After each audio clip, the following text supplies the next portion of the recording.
السلام علیکم ورحمۃ اللہ وبرکاتہ. الحمد للہ وحدہ والصلاة والسلام على من لا نبی بعدہ. اما بعد فاعوذ باللہ من الشیطان الرجیم. بسم اللہ الرحمن الرحیم. الف لام میم غلبت الروم فی ادنى الارض وهم من بعد غلبهم سيغلبون في بضع سنين لله الأمر من قبل ومن بعد ويومئذ يفرح المؤمنون بنصر الله ينصر من يشاء وهو العزيز الرحيم. وعد الله لا يخلف الله وعده ولكن أكثر الناس لا يعلمون ظاهرا من الحياة الدنيا وهم عن الآخرة هم غافلون إلى آخر الآية. صدق الله العلي العظيم وصدق رسوله النبي الكريم ونحن على ذلك من الشاهدين والشاكرين. اللهم ألهمنا رشدنا وأعذنا من شرور أنفسنا.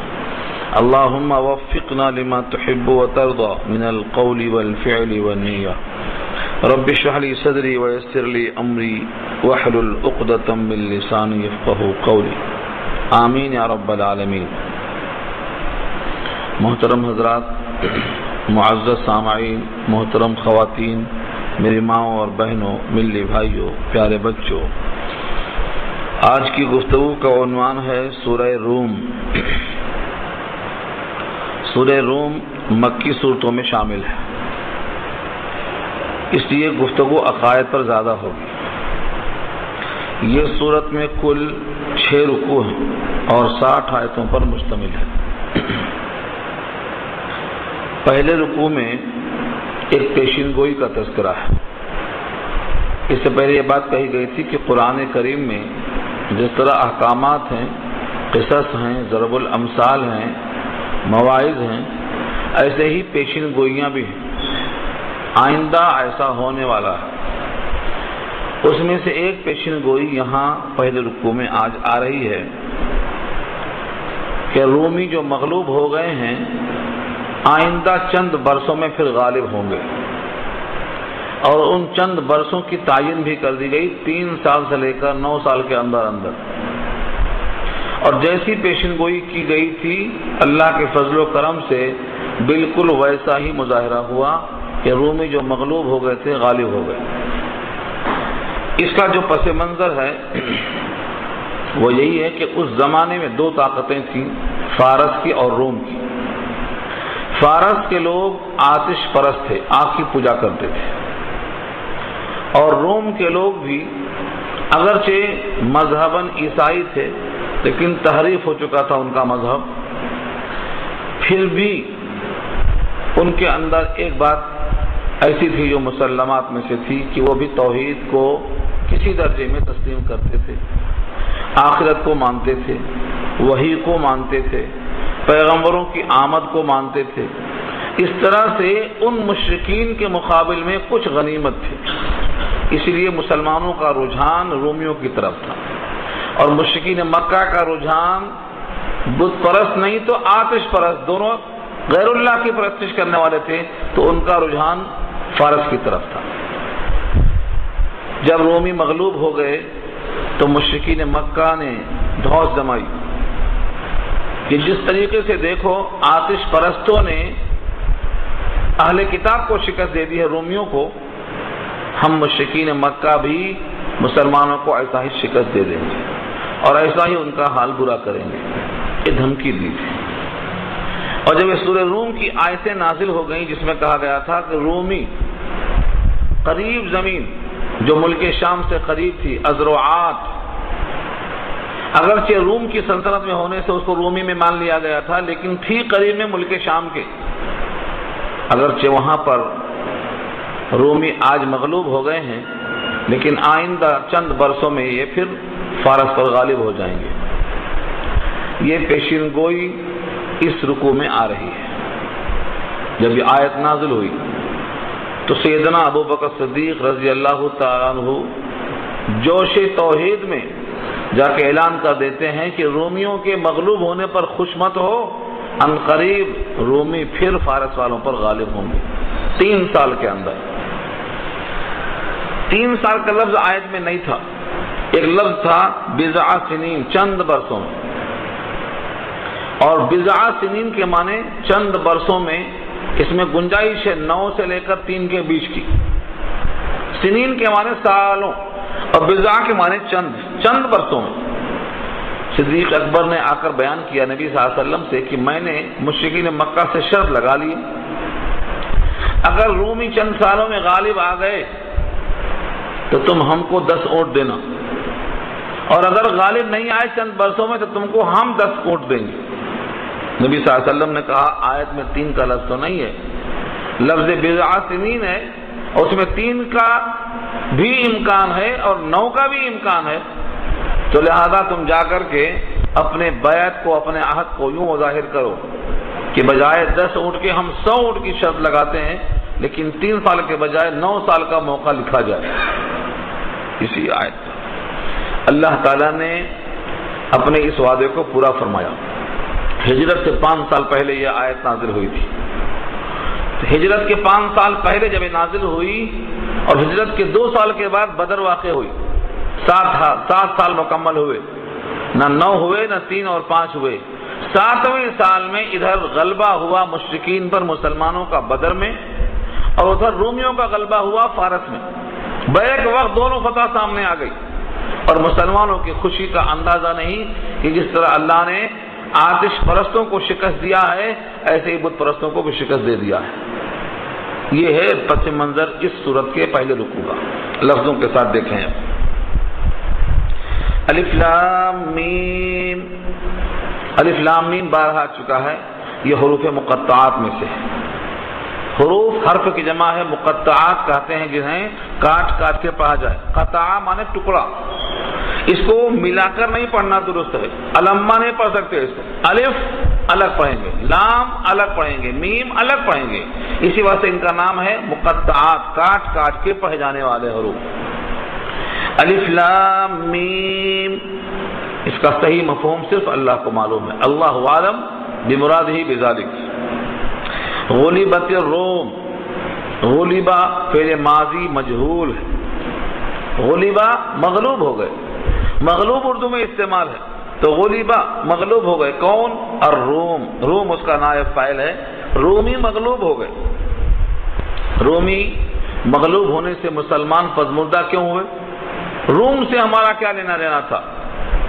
لیکن یہ بات ہے کہ تھوڑا سا بھی اگر مطابقت موافقت ہے تو وہ بھی بڑی غنیمت ہوتی ہے۔ چنانچہ نبی صلی اللہ علیہ وسلم کا وہ خط جو اہل کتاب میں سے روم بادشاہ کے پاس گیا تھا، وہاں آپ نے یہی کہا تھا یا اہل الکتاب تعالوا الی کلمۃ سواء بیننا وبینکم الا نعبد الا اللہ، اے اہل کتاب آ جاؤ، ہم تم میں جو بات قدر مشترک مسلم ہے اس پر جمع ہو جاؤ، اور وہ یہ ہے کہ ہم اور تم دونوں اللہ کے سوا کسی کی بندگی نہ کریں۔ تو ایک ہی بات میں اس طرح سے، تو جو آنکھ کی پوجا کرتے ہیں ان کے مقابل میں جو اللہ کی عبادت کرتے ہیں ان سے ہمارا قرب زیادہ ہونا چاہیے، یہ وجہ تھی۔ اسی واسطے رومیوں کے مغلوب ہونے پر مسلمان رنجیدہ ہو گئے، اور مشرکین خوش ہو گئے کہ آتش پرست جیت گئے، غلبہ ہو گیا۔ اس آیت میں اللہ نے فرمایا فی ادنی الارض، ادنا کے معنی یہاں اقرب لیا ہے، فی ادنی الارض زمین کے قریب حصے میں، زمین کے ملے ہوئے حصے میں، اس سے مراد وہی زمین ہے جس کا میں نے ابھی ذکر کیا جو ملک شام سے متصل ازروعات ہے، اس وقت رومیوں کے زیر حکومت تھی، اسی واسطے ان کو کہا دیا کہ اگرچہ ملک کے قریب ترین حصے میں رومی مغلوب ہو گئے، وہم اور وہ لوگ من بعد غلبہم اپنے غلبہ ہوں، اپنے مغلوب ہونے کے بعد سیغلبون ان قریب غالب ہوں گے، یغلبون غالب ہوں گے، اس میں سین لگائی، اور سین مضارع کو مستقبل قریب کے معنی میں بیان کرنے کے واسطے آتی ہے، سیغلبون ان قریب، وہ پھر غالب ہوں گے، اپنے مغلوب ہونے کے بعد ان قریب وہ پھر غالب ہوں گے۔ یہ پیشن گوئی اللہ کی، اس پیشن گوئی میں حیرت کی چیز مسلمانوں کے لیے نہیں کافروں کے لیے ہے۔ مسلمان تو جانتے ہیں، مومن تو جانتے ہیں کہ اللہ ہر شے پہ قادر ہے، اس زمانے میں ملک فارس اور ملک روم دو سپر طاقتیں تھیں جن کو کسی کے نزدیک عقلاً مسخر کر لینا، قابو میں کر لینا ناممکن تھا۔ جیسے آج لوگ کہتے ہیں امریکہ سپر پاور ہے، اس کو زیر کرنا ناممکن ہے، بالکل یہی حال تھا اس زمانے میں فارس کا اور روم کا کہ ان دونوں طاقتوں کا زیر کرنا ناممکن ہے دنیاوی لحاظ سے، کیونکہ دنیا والے جب دیکھتے ہیں ممکن اور ناممکن تو اسلحہ پر نگاہ جاتی ہے، وسائل پہ جاتی ہے، فوج کی عددی قوت پر جاتی ہے، اور وہ دیکھتے ہیں کہ جن کے پاس اسلحہ زیادہ ہے، لشکر زیادہ ہے، وہ غالب آئیں گے۔ لیکن مومن کی نگاہ میں اللہ کی قدرت ہے۔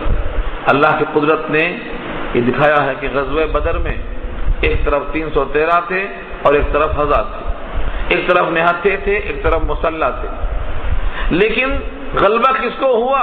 قلیل کو ہوا کثیر کے مقابل میں۔ تو یہاں پر جو پیشن گوئی بتائی گئی ہے کہ روم آج مغلوب ہیں، کل غالب ہوں گے فارس کے مقابلے میں، فارس کی شکست ناقابل یقین تھی، اس لیے مشرکین مکہ نے کہا تم یہ بات غلط کہتے ہو، جھوٹ ہے، آئندہ کبھی بھی وہ غالب نہیں ہو سکتے۔ لیکن صدیق اکبر صاحب ایمان، اللہ کے نبی کے ساتھی، رفیق یار غار، ان کو یقین تھا کہ قرآن کی پیشن گوئی ہو کر رہے گی کہ میں شرط لگاتا ہوں تم سے۔ حالانکہ شرط لگانا درست نہیں ہے اسلام میں، لیکن اس وقت تک احکامات نہیں آئے تھے۔ جیسے غزوہ احد میں شراب پینا منع نہیں تھا، شراب پی کر جہاد میں گئے، احد میں شہید ہوئے۔ 5 ہجری میں خمار کے اور شراب کے پینے کی حرمت آئی۔ ایسے یہاں بھی اس وقت تک خمار اور جوا حرام نہیں تھا، کیونکہ یہ مکی آیت ہے، اور جوا اور خمار اور شراب اور ان تمام چیزوں کی حرمت مدنی آیتوں میں ہے، اور وہاں اللہ نے واضح کیا کہ یہ سب شیطانی کام ہے، رجس من عمل الشیطان، یہ ایسی گندگی ہے جو شیطان کے کاموں میں سے ایک کام ہے، تم ان سے اجتناب کرو۔ اس میں کیا کیا ہے؟ انما الخمر والمیسر والانصاب والازلام رجس من عمل الشیطان، خمر ہے، شراب، میسر جوا ہے، ازلام پانسوں کے تیر ہیں۔ یہ پانسوں کے تیر کیا ہوتے ہیں؟ کئی تیر ہوتے ہیں اور سب مل کے برابر پیسہ ڈال کے اونٹ ذبح کرتے ہیں، تیر کو اٹھاتے ہیں، لکھا ہے 9 تو حصے نہیں ملے گا، لکھا ہے 2 تو 2 حصہ ملے گا، لکھا ہے 1 تو 1 حصہ ملے گا، تو ان تیروں سے گوشت کی تقسیم کرتے تھے۔ یہ ازلام ہے، 500 کے تیر ہیں۔ اللہ نے کہا یہ سب حرام۔ تو ان کی حرمت کب آئی؟ مدنی آیتوں میں آئی، اور یہ مکی آیت ہے، اس وقت تک حرام نہیں تھا۔ اس لیے صدیق اکبر نے کہا 10 اونٹ، پھر بعد میں تصحیح کے بعد فرمایا 100 اونٹ۔ 100 اونٹ کی شرطیں لگ گئی، لیکن جب ہجرت کا زمانہ شروع ہوا، صدیق اکبر جانے لگے، ہجرت کرنے لگے، تو کافروں نے پکڑ لیا، کہا 100 اونٹ دیے بغیر جا نہیں سکتے، اور تم اگر جا بھی رہے ہو تو کسی کو اپنا ضامن بتاؤ، تمہارا کفیل کون ہے کہ تم جانے کے بعد ہم کس سے لیں گے؟ انہوں نے اپنے بیٹے عبد الرحمن کو کھڑا کر دیا، کہا یہ میرا بیٹا ہے، دے گا۔ لیکن سن 2 ہجری میں بدر کے فوراً بعد رومی پھر غالب آ گئے، اور الٹا 100 اونٹ ان لوگوں سے وصول کیا صدیق اکبر نے، اور 100 اونٹ جب لے کر نبی کے پاس آئے تو آپ نے کہا ھذا سحت، یہ تو جوا ہے۔ اگرچہ اس وقت تک حرام نہیں ہوا تھا، لیکن نبی کی فطرت اللہ نے روز اول سے کیسے بنایا ہوگا؟ جیسے صدیق اکبر کے بارے میں آتا ہے، شراب مکے میں ہر آدمی پیتا تھا، لیکن یار غار نے کبھی شراب کو ہاتھ نہیں لگایا، زمانے جاہلیت میں بھی شراب کو ہاتھ نہیں لگایا۔ کیوں؟ کیونکہ صدیق ہیں یہ جو نبی کے ساتھی بنایا اللہ نے، تو جن کے اندر اللہ نے صلاحیتیں دی ہیں وہ زمانے جاہلیت میں بھی موحد تھے۔ شراب سے دودھ، ہمارے پاس ایک مثل مشہور ہے، نان مون بروا کے چکنے چکنے پات، جو درخت آگے چل کر بڑا ہونے والا ہوتا ہے اس کے پتے بچپن سے شروع ہی دن سے بڑے اچھے اچھے ہوتے ہیں، نظر آتا ہے کہ جھاڑ بڑا اچھا ہونے والا ہے۔ تو جو بچہ ہونہار ہوتا ہے وہ شروع سے بڑا ہی ذکی ہوتا ہے اور گندگیوں سے بہت دور رہتا ہے۔ تو صدیق اکبر نے کبھی جوا کو ہاتھ نہیں لگایا تھا، شراب کو ہاتھ نہیں لگایا تھا۔ ایسے ہی نبی صلی اللہ علیہ وسلم نے اگرچہ قمار کا حکم نہیں آیا تھا لیکن فطرت بولتی تھی آئندہ جو حرام ہونے والا ہے ادھر طبیعت کا میلان نہیں تھا. آپ نے کہا صدیق یہ تو سحت ہے، گندگی ہے، یہ درست نہیں ہے، اس کو خیرات کر دو. صدیق اکبر نے 100 اونٹ اسی وقت خیرات کر دیا. لینا بھی نبی کے مشورے سے، خیرات کرنا بھی نبی کے مشورے سے، شرط کا لگانا، شرط میں اضافہ کرنا، تبدیلی بھی نبی کے مشورے سے. یہ یار غار. تو اس میں کہا گیا ہے کہ ان قریب چند برسوں میں جو مغلوب ہو گئے ہیں رومی یہ پھر غالب آئیں گے. سیغلبون میں جو سین ہے ان قریب کے معنی میں آتی ہے. وَهُمْ مِنْ بَعْدِ غَلَبِهِمْ سَيَغْلِبُونَ، اور وہ لوگ اپنے غلبہ کے بعد یعنی اپنے مغلوب ہونے کے بعد سیغلبون ان قریب غالب ہوں گے. ان قریب غالب ہوں گے تو کتنا دن لگے گا؟ کچھ مدت چاہیے. فَمَا فِي بِضْعِ سِنِينَ، فی کے معنی میں اور بضع کے معنی چند اور سنین کے معنی سال. سنتن کی جمع ہے سنین، چند سالوں میں.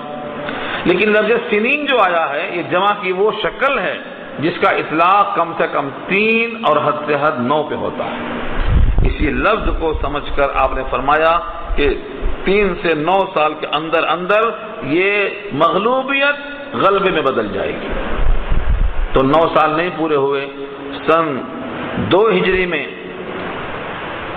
غزوہ بدر کے موقع پر کل 7 سال ہوئے، کیونکہ ہجرت سے پہلے 5 سال یہ آیت نازل ہوئی اور بعد کے 2 سال. 7 سال جب پورا ہونے کو ہوا تو یہ پیشن گوئی پوری ہو گئی. یہ مثال ہے ان پیشن گوئیوں میں سے ایک. للہ الامر من قبل و من بعد، اللہ ہی کا معاملہ ہے، اللہ ہی کے ہاتھ میں ہے. للہ الامر، امر کے معنی معاملہ اللہ کے لیے ہے. اس کو الٹ سکتے تھے، الامر للہ بھی آیا ہے، معاملہ اللہ کا ہے، لیکن یہاں للہ کو مقدم کر کے حسر کا معنی پیدا کیا. للہ الامر، اللہ ہی کے ہاتھ میں ہے معاملہ، یعنی فتح و شکست اللہ کے ہاتھ میں ہے، غلبہ اور مغلوبیت اللہ کے ہاتھ میں ہے، آئندہ کیا ہونے والا انقلاب اللہ کے ہاتھ میں ہے، کم تعداد زیادہ پر غالب آئے گی اللہ کے ہاتھ میں ہے، نہتھے مسلح پر بھاری پڑ جائیں گے یہ اللہ کے ہاتھ میں. یہ کہا گیا للہ الامر، اللہ ہی کے ہاتھ میں ہے سب کام. من قبل و من بعد، اس سے پہلے کے بھی اور اس کے بعد کے بھی، یعنی آئندہ بھی جو ہوں گے وہ بھی اور جو اب تک ہو چکے ہیں وہ بھی، سب اللہ ہی کے ہاتھ میں ہے، اللہ کی مشیت. اور اللہ کا قانون کیا ہے؟ کثرت اور قلت پر فیصلہ نہیں ہوگا، مسلح اور نہتے پر فیصلہ نہیں ہوگا، فیصلہ اللہ کے مشیت پہ ہوگا. اس لیے اللہ فرماتے ہیں وَكَمْ مِنْ فِئَةٍ قَلِيلَةٍ غَلَبَتْ فِئَةً كَثِيرَةً بِإِذْنِ اللَّهِ، اور کتنی جماعتیں ہیں جو بہت مختصر ہوتی ہیں لیکن بھاری پڑ جاتی ہیں بڑی جماعتوں پر. یہ اللہ کا فیصلہ. یہاں اسی کا اشارہ کیا ہے، اللہ ہی کے ہاتھ میں ہیں پہلے کے معاملات اور بعد کے، اگلے پچھلے سب اللہ کے ہاتھ میں ہیں. کوئی چیز اللہ کی قدرت سے باہر نہیں، سب اللہ کے ہاتھ میں ہے. یعنی اب جو مغلوب ہو گئے تھے رومی یہ بھی اللہ کے ہاتھ میں، اب جو غالب ہوں گے رومی یہ بھی اللہ کے ہاتھ میں، اب جو آتش پرست غالب ہو گئے یہ بھی اللہ کے ہاتھ میں، اب جو آئندہ مغلوب ہوں گے یہ بھی اللہ کے ہاتھ میں. اب تک مشرکین مکہ فتح پاتے رہے یہ بھی اللہ کے ہاتھ میں، اور بدر میں شکست پائیں گے یہ بھی اللہ کے ہاتھ میں. یہ واضح کر دیا اللہ للہ الامر من قبل و من بعد، اگلا پچھلا سب اللہ کے ہاتھ میں. وَيَوْمَئِذٍ يَفْرَحُ الْمُؤْمِنُونَ بِنَصْرِ اللَّهِ، اور اس دن خوش ہوں گے ایمان والے اللہ کی نصرت. وَيَوْمَئِذٍ، اور اس دن یعنی جس دن یہ رومی غالب ہوں گے اس دن کیا ہوگا؟ یفرح المؤمنون، خوش ہوں گے ایمان والے. کس سے خوش ہوں گے؟ بنصر اللہ، اللہ کی مدد سے خوش ہوں گے. اللہ کی مدد آئے گی اور مسلمان خوش ہوں گے. سوال یہ ہے کہ غلبہ تو ہوگا رومیوں کو اور خوشی ہوگی مسلمانوں کو، تو کیوں ہوگی؟ تعلق خاطر کیا ہے، نسبت کیا ہے؟ آج دیکھیے آپ سارے عالم میں جب کوئی مسلمان ملک جو حقیقی مسلمان نہ ہو تب بھی اگر وہ کسی یہودی اور کسی عیسائی اور کسی مشرک کے مقابلے میں فتح پاتا ہے تو وہ ایک گنا سرور کا باعث بنتا ہے. اشتراک کی علت کیا ہے؟ کہ یہ جو مومن ہیں ان کا ایمان آخرت پر ہے، ان کا ایمان اللہ پر ہے. تو اب جس قوم کا ایمان آخرت پر ہوگا اگر وہ فتح پائے گی تو ہم کو خوشی ہوگی، اگرچہ اس کا پورا عقیدہ ہم سے متفق نہ ہو۔ یہی حال یہاں بھی ہوا کہ اہل کتاب تو مانتے تھے، وہی کے قائل تھے، اللہ کے قائل تھے، آخرت کے قائل تھے، اسی لیے ان کے فتح میں، یعنی رومیوں کے فتح میں مسلمانوں کو خوشی ہو رہی تھی۔ ایک وجہ تو یہ، ایک وجہ اور لکھا ہے، وہ وجہ یہ ہے کہ مسلمانوں نے شرط لگا رکھی تھی اور اس شرط کے پورا نہ ہونے میں ان کو رنج ہوگا اور شرط کے پورا ہونے میں ان کو خوشی ہوگی، اور اللہ نے جب شرط کو پورا کر دیا، غلبہ ہو گیا رومیوں کو، تو مسلمانوں کو خوشی ہو گئی کہ ہمارے اسلام نے جو پیشنگوئی بتائی تھی پوری ہو گئی۔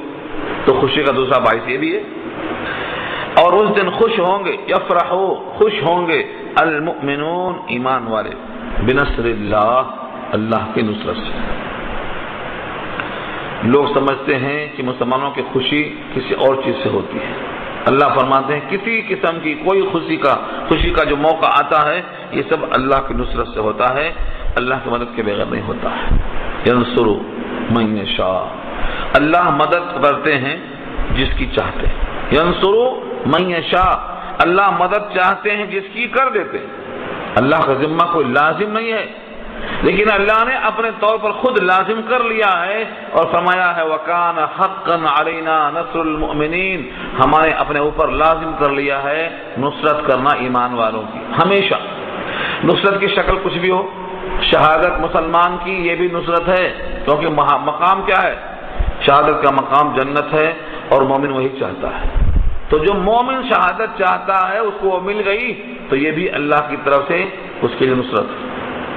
رضائے الہی اصل ہے ایمان والوں کے لیے۔ تو اللہ مدد کرتے ہیں جس کی چاہتے ہیں۔ وہو العزیز الرحیم، دو صفتیں اللہ کی آئیں، ایک عزیز اور ایک الرحیم۔ عزیز کے معنی غالب، وہ جب غالب ہے تو اپنے فیصلے کو غلبہ عطا کرے گا، جس کو چاہے گا غالب کرے گا۔ اور الرحیم، وہ رحم والا ہے، اسی شفقت کی بنیاد پر ایمان والوں کو غلبہ عطا فرماتا ہے۔ اپنے ایمان والوں کو غلبہ عطا فرمانا صفت رحیم ہے، اور باغیوں کا سر کچلنا صفت عزیز یعنی غلبے کا اثر ہے۔ وعد اللہ، اللہ کا یہ وعدہ ہے، اللہ کا وعدہ ہو چکا۔ جب یہ آیت نازل ہوئی تھی ہجرت سے 5 سال پہلے، اور اس میں کہا گیا تھا وعد اللہ، اللہ کا یہ وعدہ ہے، تو اس وعدے پر سب کو یقین نہیں تھا، صرف ایمان والوں کو یقین تھا۔ جو مشرکین تھے ان کو یقین ہوتا تو شرط کیوں لگاتے؟ انہوں نے 100 اونٹ کی شرط قبول کر لیا تو ان کو یقین نہیں تھا کہ ایسا ہوگا، لیکن ایمان والوں کا یقین اللہ پر تھا، وعد اللہ پر، کہ انہوں نے 100 اونٹ کی شرط لگایا۔ اللہ کا قانون کیا ہے؟ اللہ اپنے وعدے کی خلاف ورزی نہیں کرتے، لا یخلف اللہ وعدہ، اپنے وعدے کو اللہ خلاف نہیں کرتے۔ اس سے ہمیں سبق ملتا ہے کہ شرافت اور کرامت اسی میں ہے کہ بندہ بھی اپنے وعدے کی خلاف ورزی نہ کرے، کیونکہ ایک حدیث میں آتا ہے تخلقوا باخلاق اللہ، اللہ کے اخلاق کو تم بھی اخلاق سنوارو، اللہ کے اخلاق سے اپنے آپ کو سنوارو۔ اور اللہ کا اخلاق کیا ہے؟ لا یخلف اللہ وعدہ، اپنے وعدے کی اللہ خلاف ورزی نہیں کرتا۔ لہذا کریم اور شریف آدمی بھی اپنے وعدے کی خلاف ورزی نہیں کرتا۔ العدۃ دین کہا حضور نے، وعدہ قرض ہے، وعدہ قرض ہے۔ اور فرمایا الکریم اذا وعدہ وفا، کریم آدمی جب وعدہ کرتا ہے تو اس کو پورا کرتا ہے۔ تو یہ اللہ کا وعدہ ہے اور اللہ اپنے وعدے کی خلاف ورزی نہیں کرتے، لہذا ہر شریف آدمی کو چاہیے کہ اپنے وعدے کی خلاف ورزی نہ کرے۔ ولکن اکثر الناس لا یعلمون، لیکن اکثر لوگ اس بات کو نہیں جانتے۔ اکثر لوگ، دنیا میں جتنے انسان ہیں ان کی اکثریت واقعتاً اس کو نہیں جانتی کہ اللہ اپنے وعدے کی خلاف ورزی نہیں کرتے۔ لوگوں کو جاننے کا وقت ہی نہیں ہے، ان کو جاننے کی فرصت ہی نہیں ہے، اسی لیے اکثریت ہمیشہ فاسق رہی ہے، اکثریت ہمیشہ غیر مومن رہی ہے۔ قرآن نے کئی مقام پہ کہا ہے قلیل من عبادی الشکور، میرے شاکر بندے بہت کم ہیں، وکثیر منہم فاسقون، ان میں سے فاسق لوگ زیادہ ہیں۔ یہاں فرمایا اکثر لوگ اس بات کو نہیں جانتے کہ اللہ اپنے وعدے کی خلاف ورزی نہیں کرتا، اکثر لوگ اس بات کو نہیں جانتے۔ زمین میں بسنے والے سارے انسان کی اکثریت کا حال یہی ہے، لیکن کچھ چیزیں وہ زیادہ جانتے ہیں، اس کا انکار نہیں۔ بہت سے لوگ جو اللہ کے اس وعدے کو نہیں جانتے لیکن دنیا کی کچھ چیزوں کو وہ زیادہ جانتے ہیں۔ کیا چیزیں جانتے ہیں وہ؟ دنیا میں کیسے کمایا جائے، دنیا کو کیسے استعمال کیا جائے، دنیا میں دولت، عزت، شہرت کیسے حاصل کی جائے، دنیا میں جائیداد اور اپنے لیے منصب اور وحدے کیسے تلاش کیے جائیں، اس کو وہ خوب جانتے ہیں، محنت کرتے ہیں۔ اللہ نے فرمایا یعلمون ظاہرا من الحیات الدنیا، جانتے ہیں وہ لوگ دنیا کی حیات کے اوپر کو۔ یہاں بھی لفظ کیا ہے؟ ظاہراً، ظاہر کے معنی اوپر، باطناً نہیں کہا، ظاہراً کہا۔ اگر دنیا کو اچھی طرح جان لیتے باطناً بھی تو یہ سمجھ جاتے کہ دنیا کے ذریعے ہمیں آخرت کمانا ہے، دنیا کے ذریعے ہمیں اللہ کو راضی کرنا ہے، دنیا میں ہمارا قیام عارضی ہے، ہمیں مستقل نہیں رہنا ہے۔ یہ سب آتا باطناً جانتے، مگر یہ ظاہراً جانتے، اس لیے دنیا کی شوکت، عزت کے لیے دن رات لگے ہوئے ہیں، اور یہ پتہ نہیں ہے کہ ہماری آنکھ بند ہونے کے بعد سب چھوڑ کے ہم چلے جائیں گے، اور جن کے لیے چھوڑ کے جائیں گے وہ ان چیزوں کا غلط استعمال کریں گے جو الٹا عذاب جان بنے گا۔ یہ ہے ان کا جاننا۔ تو کافر اور مشرک اور بہت سے انسان یعلمون کا مصداق ہے، جانتے ہیں، وہ دنیا کی حیات کے اوپر کو خوب اچھی طرح جانتے ہیں۔ اس کی مثالیں بہت ہیں۔ آج دنیا میں کتنے انسان ہیں جو دنیا میں ان کا مقصد کیا ہے؟ دنیا کمانا، دنیا میں اچھی طرح سے اپنے لیے عہدہ تلاش کرنا، اس میں وہ بڑے ماہر ہیں، لیکن ان کا مقصد حیات کیا ہے وہ نہیں جانتے۔ کس نے بھیجا؟ نہیں جانتے۔ کب تک رہیں گے؟ نہیں جانتے۔ کہاں جائیں گے؟ نہیں معلوم۔ کس چیز سے پیدا کیا گیا؟ نہیں معلوم۔ کیوں پیدا کیا گیا؟ نہیں معلوم۔ ان کو جو مقصد ہے حیات کا وہ نہیں معلوم۔ تو دنیا میں وہ بڑے ماہر ہیں، آخرت میں بڑے غافل ہیں۔ اللہ نے خود کہا یعلمون ظاہرا من الحیات الدنیا، جانتے ہیں اوپر دنیا کے جینے کو، وہم عن الآخرت ہم غافلون، اور وہ لوگ آخرت کے بارے میں غافل ہیں۔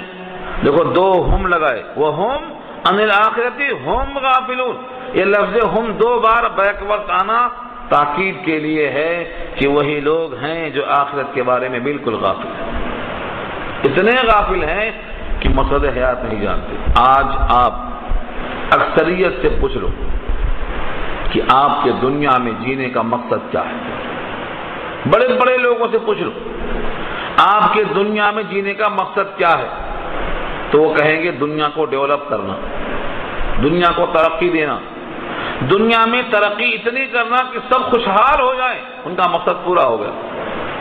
خوشحالی اور سب کے لیے دنیا میں راحت اور عزت اور سب کے لیے دنیا میں تعلیم جس سے وہ کما سکیں، یہ ان کا مقصد، اس کے سوا اور کوئی مقصد نہیں۔ حالانکہ یہ مقصد غفلت کی دلیل ہے۔ دنیا میں جنت آپ بنانا چاہیں تو نہیں بنتی، دنیا میں کوئی قیام چاہے مستقل تو نہیں ملتا، دنیا میں کوئی چاہے ہمیشہ کی تو نہیں ملتا۔ دنیا میں سب دور کی چیزیں کیوں، اپنے وجود کا تغیر، کہ ہم پہلے جوان تھے، ہماری جوانی کو ہم روک لیں، بڑھاپا نہ آ سکے، اتنا بھی کوئی انسان قادر نہیں ہے۔ تو اپنے حیات پر قادر نہیں ہے تو یہاں کی راحتوں پر قادر کیسے ہو سکتا ہے؟ یہاں اس واسطے کہا گیا کہ یہ لوگ غافل ہیں۔ یعلمون ظاہرا من الحیات الدنیا، وہ جانتے ہیں دنیا کے ظاہر کو، دنیا کی حیات کے ظاہر کو اوپر سے جانتے ہیں، حقیقت میں آخرت سے یہ غافل ہیں، اور جو آخرت سے غافل ہو وہ دنیا کی حیات سے باطن واقف نہیں ہو سکا، ورنہ سمجھ جاتا ہم خود نہیں آئے، بھیجے گئے، کسی نے بھیجا ہے، ہم خود سے پیدا نہیں ہوئے، پیدا کیے گئے ہیں، ہمیں کسی چیز سے پیدا کیا ہے، جس نے پیدا کیا اس کا کچھ مقصد ہوگا۔ یہ ہے اصل باطن ان کو جاننا۔ اللہ نے ان کو دعوت فکر دی ہے۔ اولم تفکروا فی انفسہم، کیا وہ لوگ تفکر نہیں کرتے، کیا وہ لوگ غور و فکر نہیں کرتے؟ فی انفسہم، اپنی ہی ذات میں، سارے عالم میں غور و فکر کرنے کے واسطے وسائل چاہیے، دور کیوں اپنی ذات میں غور و فکر کیا نہیں کرتے؟ اب سوچنا، دھیان دینا، کہاں؟ اپنے ذات میں۔ اولم یتفکروا، کیا وہ تفکر نہیں کرتے؟ فی انفسہم، اپنے ہی جی میں، انفس نفس کی جمع، اپنے جی میں کیسے کریں گے تفکر کہ ہم کہاں سے آئے، کس چیز سے پیدا کیا گیا، ہم خود پیدا ہو گئے یا کسی نے پیدا کیا، جس نے پیدا کیا وہ کون ہے، کس مقصد سے پیدا کیا گیا، وہ مقصد ہم پورا کر رہے ہیں یا نہیں کر رہے، ہم کو جو غذائیں ملتی ہیں جن پہ ہماری حیات موقوف ہے وہ غذائیں کون نکالتا ہے۔ اس طرح سے اپنے بارے میں سوچنا یہ تفکر ہے۔ ما خلق اللہ السماوات والارض وما بینہما الا بالحق واجل مسمى، دو لفظ آیا اس میں۔ اللہ نے زمین اور آسمان میں اور جو ان کے درمیان میں ہے نہیں پیدا کیا مگر حق کے ساتھ، ٹھیک ساتھ کر پیدا کیا۔ جب زمین کے اندر آسمان کے اندر ہر چیز کو ٹھیک بنایا ہے تو پھر آپ کا وجود بغیر کسی مقصد کے کیسے بنا دے گا؟ زمین کی ہر چیز میں مقصد ہے، آسمان کی ہر تخلیق میں مقصد ہے، اور جو ان کے بیچ میں ان میں بھی ایک مقصد ہے۔ بالحق کے معنی ٹھیک ساتھ کر، یعنی بالکل نپا تلا جچا ہوا، انسان کو کیسا ہونا چاہیے، جانوروں کو کیسا ہونا چاہیے، ٹھیک ویسا بنایا۔ وہ اجل مسمى، اور ایک مقررہ مدت کے لیے، اجل مدت، مسمى متعین، مقررہ مدت۔ کوئی انسان کہے کہ ہماری مدت ہم کریں گے مقرر تو غلط، اس دنیا کی حیات ہم کریں گے مقرر تو غلط، زمین و آسمان کی وجود میں جو خوبیاں ہیں جو فوائد ہیں ان کی مدت ہم کریں گے مقرر تو غلط۔ اللہ نے مقرر کر دیا ہے، سورج کب تک رہے گا، چاند کب تک رہے گا، زمین کب تک رہے گی، کواکب کب تک رہیں گے، اللہ نے طے کر دیا اور اس سے کوئی سر منہ انحراف نہیں کر سکتا، اللہ کا وعدہ ہے۔ وَإِنَّ كَثِيرًا مِّنَ النَّاسِ بِلِقَاءِ رَبِّهِمْ لَكَافِرُونَ، یہ علت ہے غفلت کی۔ وَإِنَّ، اور بے شک، كَثِيرًا مِّنَ النَّاسِ، لوگوں میں سے بہت سارے لوگ، بِلِقَاءِ رَبِّهِمْ، اپنے رب کی ملاقات سے، لَكَافِرُونَ، البتہ منکر ہیں، رب سے ملاقات نہیں جانتے، یہیں مریں گے، یہیں کھپیں گے، یہیں بڑے ہوں گے، یہیں پلیں گے، سب یہیں ہوگا، اپنے رب کی ملاقات کا وہ انکار کرتے ہیں۔ کیوں؟ ان کو یہ بھی نہیں معلوم کہ ہمیں پیدا کرنے والا ہے کون، اس کا ہم سے کیا مقصد ہے۔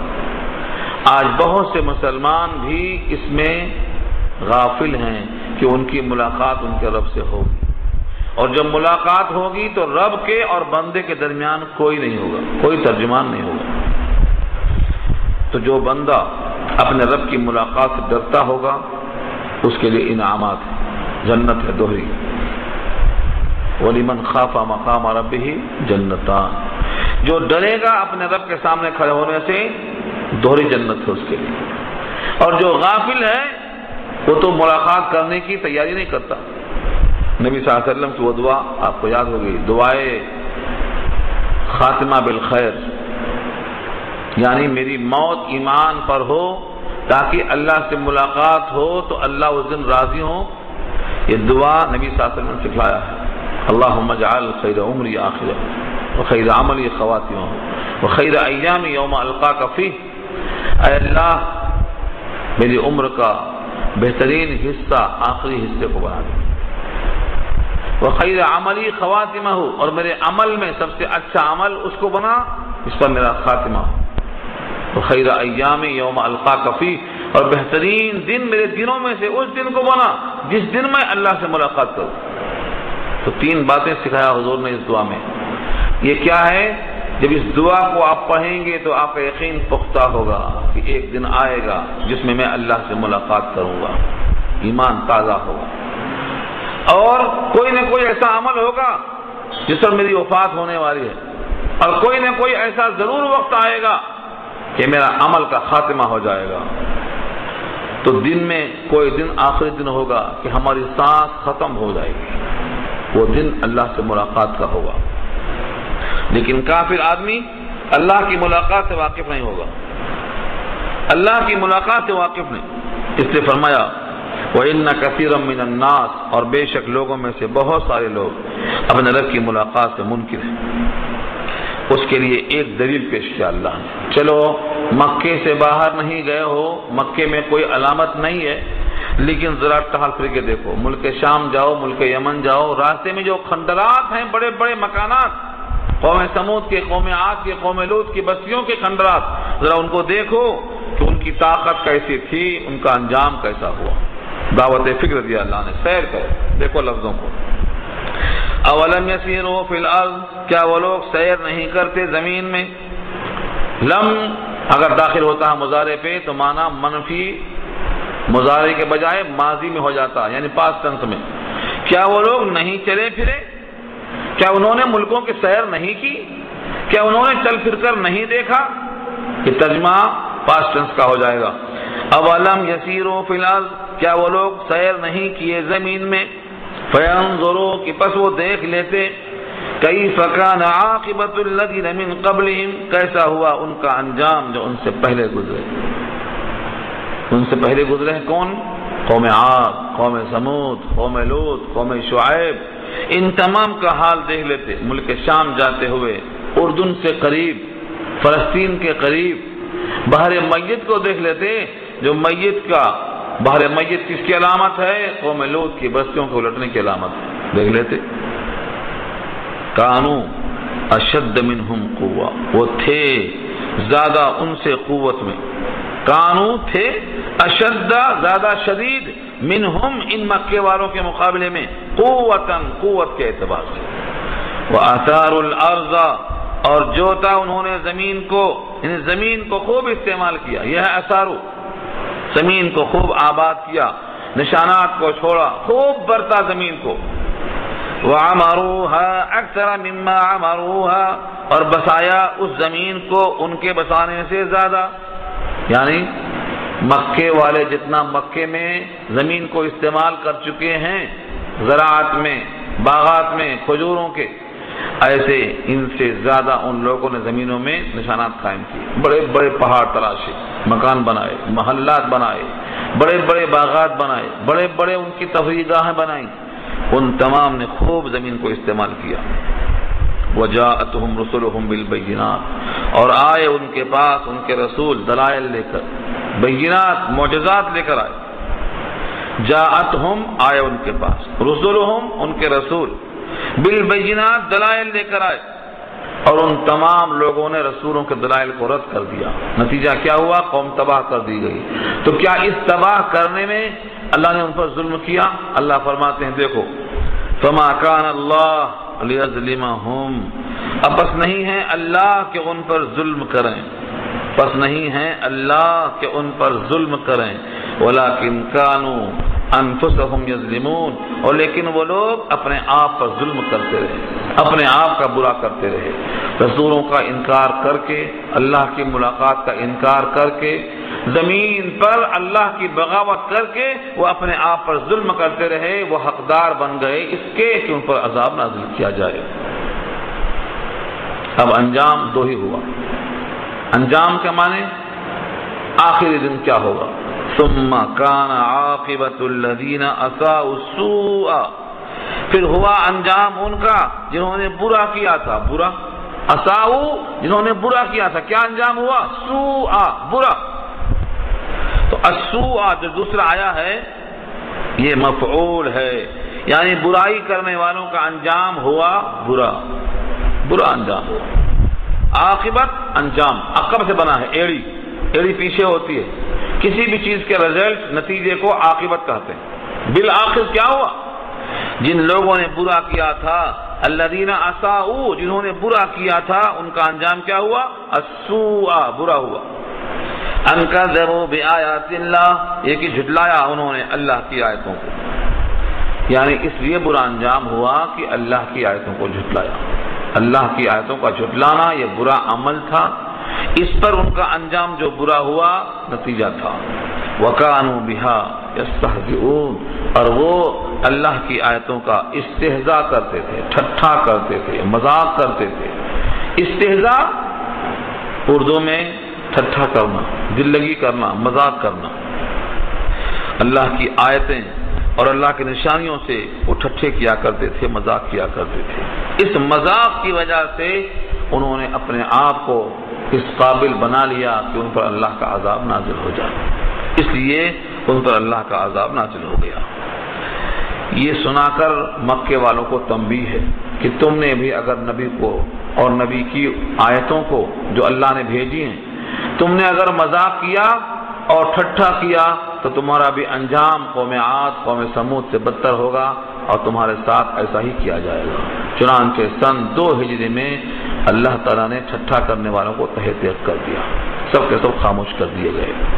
اب یہاں پر رکوع مکمل ہوا اور بات ہماری پوری ہو گئی۔ اب آیت نمبر 11 سے نیا رکوع شروع ہو رہا ہے، جس میں اس کے دلائل پیش کیے جائیں گے۔ اللہ تعالیٰ سے دعا ہے کہ اللہ تعالیٰ ہم سب کو قرآن کریم کا فہم عطا فرمائے۔ دعا کر لیجیے۔